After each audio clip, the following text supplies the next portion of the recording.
Čeprav so nogometaši Domžal zmago proti Tallinski Flori že zakorakali v novo sezono, še naprej pilijo svojo formo na pripravljalnih tekmah. V nedeljo so se odpravili v Limbuš, kjer so se pomerili z romunskim Dinamom iz Bukarešte.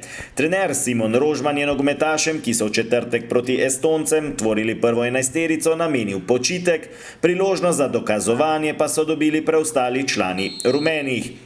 Tekmo na zelo dobro pripravljeni zelenici so sredine igrišča začeli Domžalčani, ki so imeli tudi prvo priložnost. Do nje so prišli v 5. minuti, ko je kot z desne strani izvajal Ibričić, poizkušal je Žužek, meril pa je mimo leve vratnice. Na drugi strani pa v 13. minuti vodstvo Dinama. Romera je poslal dolgo žogo do Hanke, ta pa je premagal vratarja Ajdina Mulalića ter popeljal Romune v vodstvo z 1:0. Domžalčani se niso predali in v 16. minuti prišli do nove priložnosti. Na desni strani je bil pri žogi Volarič, podal je v sredino, poizkušal je Ožbolt, na pravem mestu pa vratar Branescu.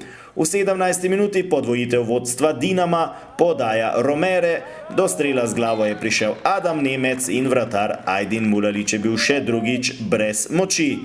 Dinamo je torej hitro prišel do vodstva z 2:0. Domžalčani se niso predali, takole sta kombinirala Volarič in Žužek. Na koncu je Žužek žogo vrnil Ibričiću, ta pa je 16 metrov meril previsoko. Nekoliko pozneje znova v akciji Ibričić, predložek v kazenski prostor, gneča pred vrati Dinama, Žinko je dobro skočil, odbita žoga do Batrovića, izkazal pa se je vratar Bradescu. V 33. minuti pa lep gol Žana Žužka za znižanje zaostanka na 1:2. Otrok Domžal je v odlični formi, zadel je tudi v četrtek proti Flori.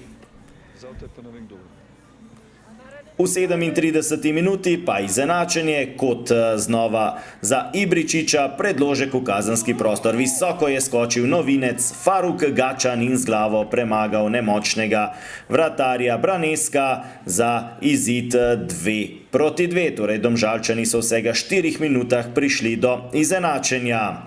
V 44. minuti nova priložnost za Dinamo, znova Hanka, predložek v kazenski prostor, Nemec je nevarno sprožil, Domžalčane pa je rešila prečka in še zadnja priložnost v prvem polčasu, podaja Skota, streljal je Rivaldinho, toda mimo desne vratnice.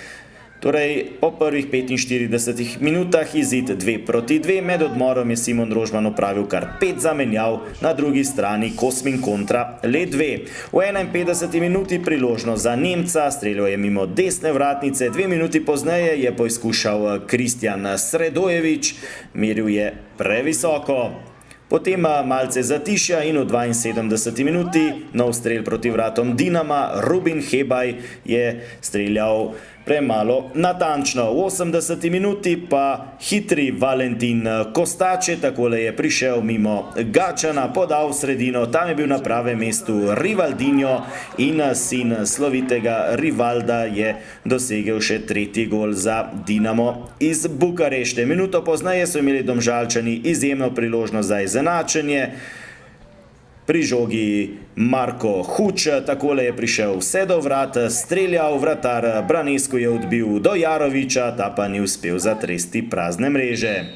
Ostalo je torej pri izidu 3:2 za Dinamo, ki se bo kvalifikacijam za Evropsko ligo priključil v 3. krogu. Domžalčani pa bodo povratno tekmo prvega kroga proti Flori odigrali že v četrtek ob 18, ko bodo v Talinu poizkušali ohraniti oziroma nadgraditi 2 gola prednosti z prve tekme v Celju.